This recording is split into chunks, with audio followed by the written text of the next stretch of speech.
estou agradecendo, parabenizando com amorosidade singular cada um dos colegas, professores e professoras, colegas de norte a sul, leste a oeste de nosso país, como também de tantos outros países, pela cybercorrente educativa, sempre tão necessária, e nossos alunos, alunas, pela incrível jornada inovadora, sim, inovadora, que cada um dos educadores dos mais distantes lugares, num contexto incrivelmente desafiador, empreende cada educador, cada educadora, de coração entregue, enlaçado com o pulsar de cada um de seus alunos e alunas na linha de frente, nas cadeiras isoladas de suas casas, abrem suas janelas de esperança para a voz da educação não calar.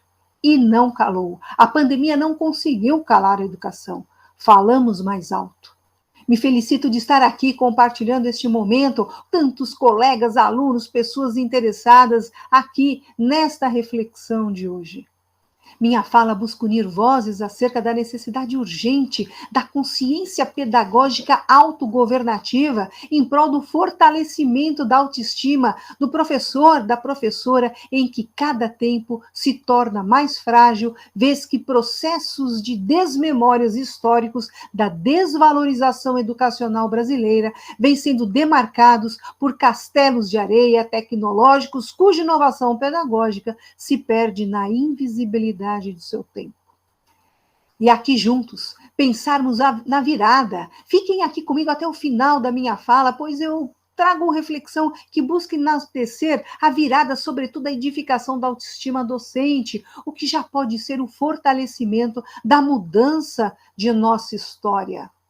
Ação cyberarte educativa recriadora, superação ao ressignificar o mundo, sob a sombra da pandemia, até então desconhecido, quiçá temido. Como encorajar-se frente ao próprio medo para acolher o medo, a fragilidade, as perdas que nossos alunos e alunas enfrentam, imersa na complexidade destes tempos de pandemia que atravessamos, com necessidade de se evocar a força com fé à educação, porque humanitária. Este encontro me provoca para trilhar memórias que, pelas desmemórias presentes da história da desvalorização educacional brasileira, se expressam na estética dos castelos de areia tecnológicos que acabam por caminhos impossíveis ou por recomeços. Refletir sobre este tema me leva à fala da professora Ana May Barbosa quando se refere à necessidade de olhar para trás para se compreender o agora. O processo investigativo no tempo da maturidade da imersão compreende que a história perpassa vínculo intrínseco entre o ontem, o hoje e o amanhã. Para onde e por onde caminharmos, então culmina no desafio em se revisitar aspectos históricos das desmemórias das tecnologias educacionais que apontam a desigualdade educativa brasileira sob a estética da desvalorização educacional e seus embrincamentos no tocante ao desmonte da cultura material que são apagados como castelos de areia. Análise esta que busca promover compreensão crítica acerca do construto da mente colonialista brasileira enquanto herança genético-social contida no DNA destes castelos de areia, que são transmitidas de castelos em castelos ao longo dos tempos, perpetuando certa maldição histórica por entre castelos que se desmancham enquanto outros surgem para o desmonte à nova ventania. Castelos de areia que acabam por se caracterizar como fardos para o processo que se processa parca e truncadamente no desenvolvimento educacional brasileiro, um prisma sobre o império colonial tecido nas vertentes históricas da qualidade estético-tecnológica que demarcam o desmonte educacional e, por conseguinte, o desmanche da autoestima que vive pela sobrevida, uma vez que ações têm consequências e consequências têm desdobramentos. Tem seus desdobramentos nas vidas das pessoas, nas vidas e, por assim dizer, nos sentimentos desedificados de professores, de professoras, de alunos da sociedade. Como desassociar desmemórias à desvalorização? Aqui falamos de vidas, da qualidade estética de nossas vidas. Promover memória é promover história. As memórias, nossas memórias, são os caminhos mais profundos de nós mesmos. Na memória está o âmago de um povo, de uma pessoa, de quem somos. Nossas lembranças são nossas memórias. Este universo afetivo é modelador da qualidade de nossas vidas, aqui da vida de cada um de nós. Não há dúvida de que nós somos o que vivemos. Por isto mesmo, os contextos desmemorizantes, desvalorizantes, têm impacto na autoestima de professores e professoras da sociedade. Me conte, a quantas anda sua autoestima, professor, professora? Qual é o elemento desencadeador para que as situações difíceis possam engajar a superação, a esperança, se não a autoestima? A qualidade da autoestima é que nos lança ou nos faz recuar. A realidade modificada é fator que depende dos movimentos guiados pela percepção aumentada. Assim, a minha fala tem como locus a vida da professora, do professor, a autoestima dos professores, a promoção de ações empreendedoras em prol da autoestima docente. Por isso, autogovernativa, libertadora dos processos opressores que muitas vezes são subjugados, subestimados, esquecidos, desmemorizados pela invisibilidade cruel da conveniência do sistema capital. Para percorrer este processo, trago traços de desmemórias da cultura material que contam sobre a sobrevida educacional, que edificam seus castelos de areia tecnológicos, como a desigualdade educacional no Império Brasileiro promove o flagelo da educação popular versus a magnitude do Colégio Pedro II. O primeiro Congresso da Instrução do Brasil, em 1883, importante evento cancelado às vésperas de sua abertura, deixa vestígios da primeira exposição pedagógica internacional de 1883, que ocorreu nada mais, nada menos que no edifício da Imprensa Nacional, um admirável palácio que, entre os grandes edifícios do Rio de Janeiro, ocupa um lugar de honra. Alcançou visitação incomum de escolares, elementos da sociedade, do ensino e do governo, cujos alunos brasileiros, desprovidos da vivência da escolarização com infraestrutura adequada, passeavam por entre a exposição com passos de gansos, assim como os professores da instrução pública tinham reagido à exposição de modo apático. Claro que não é difícil entender o movimento apático desses alunos e alunas com passos de gansos, olhos baixos, sem se ater a nada, bem como os professores que nada viam, acompanhados de seus alunos neste passeio, sem que nada lhes trouxessem a centelha do interesse, porque enquanto o Colégio Pedro II já utilizava muitos dos sofisticados recursos pedagógicos ali presentes antes mesmo da realização da exposição pedagógica, a precariedade do ensino do povo, que se restringia aos rudimentos de ler, escrever e contar, era a palmatória, mas mesmo sem esta, acredite, não lhe faltariam os castigos. O intrigante é o fato de ter havido a criação de um Museu Pedagógico Nacional oriundo da doação dos expositores dessa exposição e não se ter vestígios algum seus na atualidade.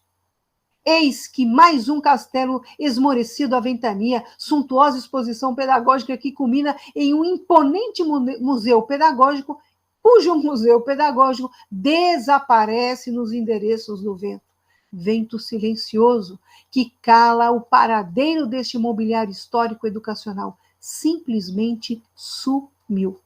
A sonhada república no Brasil, baseada no modelo americano para a elaboração da Constituição e da nova escola pública, que deveria ser universal e gratuita em todos os tipos e níveis para formar o cidadão capaz de livres escolhas e permitido de autodirigir-se, toma o ensino como elemento mais forte e eficaz para o progresso. Constituiu-se, assim, suntuoso edifício para a escola normal e as escolas anexas. A infraestrutura do edifício, bem como o mobiliário, transcrevia o ideário no qual a República se fundamentava. Fazia-se da arquitetura escolar um cartão postal do novo modelo político, cuja imagem expressava a importância que os dirigentes atribuíam à educação popular, a qual servia de mola propulsora para o progresso nacional. Foi instituído um método intuitivo com a educação pelo olhar como paradigma do ensino público. Assim, as escolas normais primárias, por exemplo, deveriam ser constituídas de requintada infraestrutura, como biblioteca, anfiteatros, pátios, jardins, ginásio, laboratórios de química, laboratórios de física, bem como instrumentos específicos, os quais deveriam dinamizar aulas teórico-práticas, parte da noção que busca viabilizar o ensino por meio da percepção do aluno. O desenho era compreendido como um instrumento essencial para o cultivo das faculdades mentais e, mais especificamente, como um poderoso agente de fecundação do trabalho e, consequentemente, fonte de riqueza para os estados. Rui Barbosa avalia que a educação artística seria uma das bases mais sólidas para a educação popular em nosso país. Olhar é aprender. Os trabalhos manuais se engajam, claro, sob a luz da educação pelo olhar, são adquiridas oficinas de modelagem, oficinas de madeira, nossa, tanta coisa! As primeiras décadas de importante salto para a educação para todos, e com incrível investimento na educação no Brasil, encontra sua decadência. Quem poderia imaginar que após as 3 primeiras décadas do novo século, a decadência do ensino público, marcada pelo desenvolvimento da nação, do país, do nosso país, conheceria sua decadência? Em qual tempo do esquecimento foram estes castelos de areia tão suntuosamente edificados? A decadência do ensino público, no final da República Velha, em 1930, tem como ação central nada mais, nada menos que o arroxo salarial aos professores. É isso mesmo, o arroxo salarial aos professores. No início do século XX, a tentativa das oligarquias cafeiras de revalorizar o seu produto principal com a ajuda do dinheiro do Estado acarretou na deteriorização e decadência do ensino público, processo que culminou no final da República Velha na década de 30, pois faltaram verbas para manter e difundir a estrutura escolar que os republicanos organizaram em prol do desenvolvimento nacional. Os cafeicultores, sem mudar a Constituição e as leis, fizeram arrochar a política salarial dos professores, resultando, claro, na saída de profissionais qualificados e na substituição destes, claro, que por outros de baixa qualificação. Essa situação ocasionou aumento no índice de reprovação e evasão escolar, e a escola deteriorada não mais habilitava para a cidadania, reduzida à alfabetização, a escola perdeu a sua função política. Ainda hoje a política do arroxo salarial impera em nossas escolas. O declínio da oligarquia do café, em 1930, acende ao governo uma burguesia urbana, surgindo uma nova aristocracia sem nenhum programa educacional. Os decretos-lei, bem como as determinações desses que deveriam ser rigorosamente cumpridas, ficaram esquecidos, desmemorizados. As escolas modelo não proliferaram nos moldes previstos e as vultuosas verbas dirigidas a essa infraestrutura, bem como os aparatos tecnológicos que os métodos demandavam, tornaram-se um capítulo utópico em nossa história. Em areia se desmancha o castelo da educação de qualidade, alicerçando tal desmonte pela caneta do arroxo salarial e a invisibilidade do ensino público de qualidade. E o cinema educativo, que tanto se investiu em nosso país, onde perpassa a cultura material desta desmemória? O desmonte da memória por entre castelos de areia acabam por instituir reconstrução cíclica de um começo. Por que ter sempre que inventar a mesma roda? Isto acaba por causar danos, não é mesmo? Danos à vida, às nossas vidas. Memórias são essenciais para a inovação da roda, para a inovação da vida, das nossas vidas. Já os processos desmemorizantes podem reverberar e um contínuo de se ter que inventar por vezes a mesma roda, segregando a oportunidade da reinvenção desta roda, de sua inovação, da transformação da vida, da nossa vida. De modo aparentemente circular, nos vem a clara sensação de que lutamos pela mesma coisa sempre. Desmemorizar a história de um povo se vincula à castração da inovação, à castração à vida, à nossa vida. Se memórias ou se desmemórias, faz toda a diferença estética para o desenvolvimento de um país.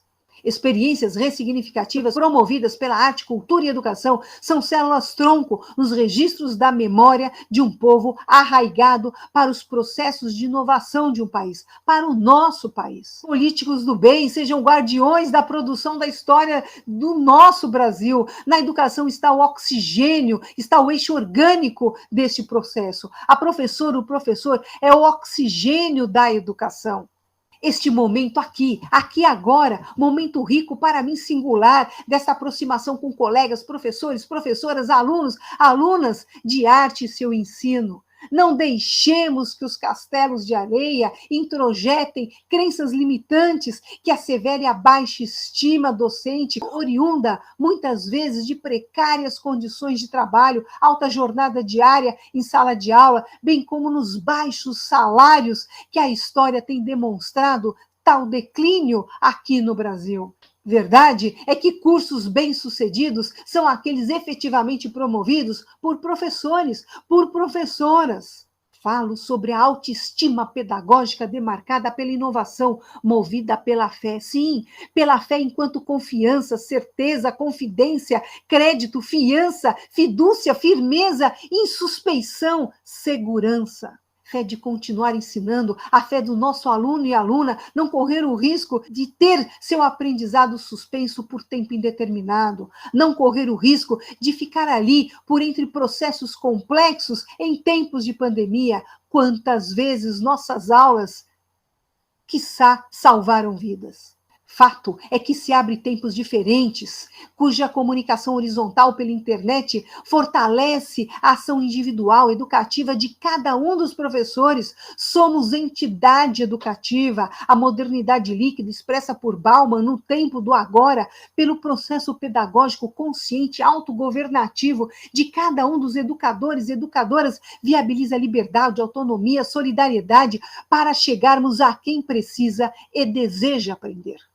A pandemia acelerou processos. Quantos professores e professoras com tecnofobia pedagógica que no começo da pandemia muitos ajudei. Hoje me relatam que não desejam voltar às aulas como eram antes, e alunos também me relatam o quão a educação pela internet os ajudou. A educação pela internet, o ensino híbrido, trata-se de realidade hoje desmistificada. Não é somente para pobre e pode não ser somente para o rico. Sinceramente, eu conheço professores e professoras sem escola que atuam magnificamente bem transformando vidas, mas eu não reconheço escola sem professor.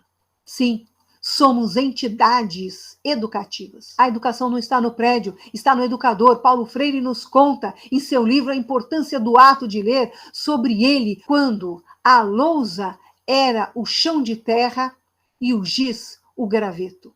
A proposição temática desta mesa me remete sobre a relevância do empreendedorismo pedagógico crítico em plataformas autônomas em prol de ações docentes autogovernativas libertárias. As plataformas autônomas, um caminho possível para a autogovernança pedagógica crítica. As plataformas autônomas se diferem completamente das plataformas institucionais e ou institucionalizadas. Tenho notado que a ausência dessa distinção entre plataformas institucionais e plataformas autônomas tem gerado importante confusão nas fronteiras limítrofes da atuação entre as ações administrativas e pedagógicas, podendo gerar conflitos, perdas e ou excessos por entre esta navegabilidade, acabando por conseguinte interferir na qualidade do ensino, na autonomia pedagógica.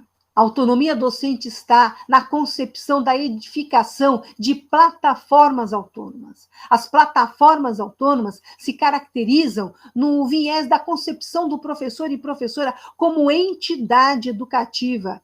Neste sentido, plataformas autônomas são edificadas pela singularidade da ação docente em prol das suas aulas autorais no processo de ensino-aprendizagem. Nas plataformas autônomas, com vistas aos processos de ensino-aprendizagem no tocante à singularidade das aulas autorais, enalteço que estas são de autoria docente, podendo estar ou não vinculadas nas plataformas institucionais, vez que instituições de ensino, bem como suas estruturas, podem nos sediar, Mas, com relação à tomada de atitude, as estratégias das aulas no tocante às autorias das aulas, sejam estas síncronas, assíncronas, híbridas ou no presencial, se inserem no processo inventivo docente, por isto autoral. Você sabia que o que mais é buscado na internet são cursos? Por isso, os infoprodutos educativos são os mais oferecidos? Notável a relação intrínseca para um educador à produção de conteúdo, não é mesmo no tocante aos infoprodutos? Educar se vincula ao tornar informação em conteúdo, em reconhecimento, em conhecimento. Pela internet podemos voar pelo viés da liberdade, inclusive pela educação híbrida ou pelo presencial em sala de aula, ao edificarmos estratégias específicas condizentes com as nossas aulas autorais, com os nossos conhecimentos edificados pela jornada de nossa vida docente. Fato é que você, professora, professor, pode transformar suas aulas diárias em plataformas autônomas ao conceber o empreendedorismo pedagógico, cultural, arte educativo, digital de conteúdo para melhor qualidade de vida, otimizando o tempo e assim lhe assegurando mais tempo para cuidar de você, da sua família, enfim, para o que você desejar. Vale lembrar que, ao me referir ao empreendedorismo, me refiro ao ato atitudinal e não necessariamente empresarial, vez que empreender se refere à tomada de atitude e não necessariamente a se ter ou não uma empresa. O ensino híbrido, agora assim chamado, porque isto sempre existiu na EAD, coloca à mão o que antes na nossa mão já estava, mas precisávamos empunhar esta realidade em que a pandemia nos colocou à frente de nossos olhos. A chave está na concepção das aulas, enquanto proposição autorais docente, que de fato são, sendo que estas é a identidade ontológica de cada docente, matéria-prima, matiz para construto das mais diferentes peças e estratégias educativas derivativas desta marca identitária que assevera pela diferença a pluralidade singular do processo de ensino-aprendizagem, produção fluida de aulas, e-books, posts, artigos, videoaulas, podcasts, dentre tantas outras coisas que edificam a plataforma autônoma libertária. Esta plataforma de identidade autoral cígnica, uma espécie de DNA, o RG, que se edifica com o passar do tempo docente. Não nos deixemos transformar em apostilas.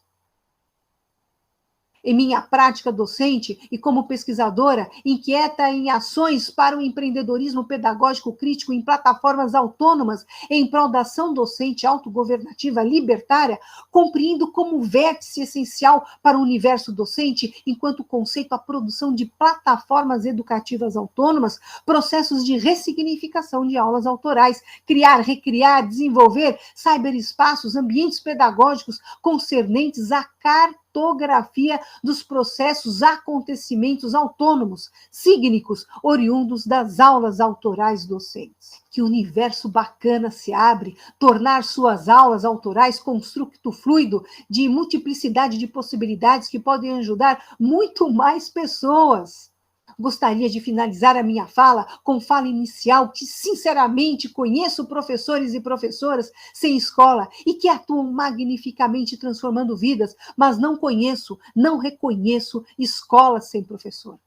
Quem desejar acessar meu site pedagógico, portalinterneteduca.com. No meu site portalinterneteduca.com se pode acessar diversos formatos de conteúdo, artigos, e-books, posts, encontros online, nossa, bastante coisa por ali, buscando contribuir com professoras, professores, alunas, alunos, pessoas interessadas na área da arte, cultura e educação. Também meu canal no YouTube, Fernanda Cunha Cyber Arte Educo. Lá na busca você coloca meu nome completo, Fernanda Pereira da Cunha, contém coletânea de vídeos disponíveis que venho realizando com dicas, reflexões, tutoriais, entrevistas que possam auxiliar profissionais do ensino e alunos. Verdadeiramente estamos juntos. Valorize a educação, valorize a arte, valorize a edificação da cultura de um povo. Valorize sua professora, valorize seu professor, valorize professores e professoras. Esta fala, que enaltece a importância das aulas autorais, sejam em salas presenciais, sejam em aulas online, aulas assíncronas, em prol de plataformas docentes autônomas, libertárias, vem como homenagem e agradecimento a todos, porque a cada um dos professores e professoras que formam cada uma de todas as pessoas deste planeta. Agradeço a todas, a todos, a cada pessoa pela atenção aqui posta. Muito obrigada, um beijo no coração.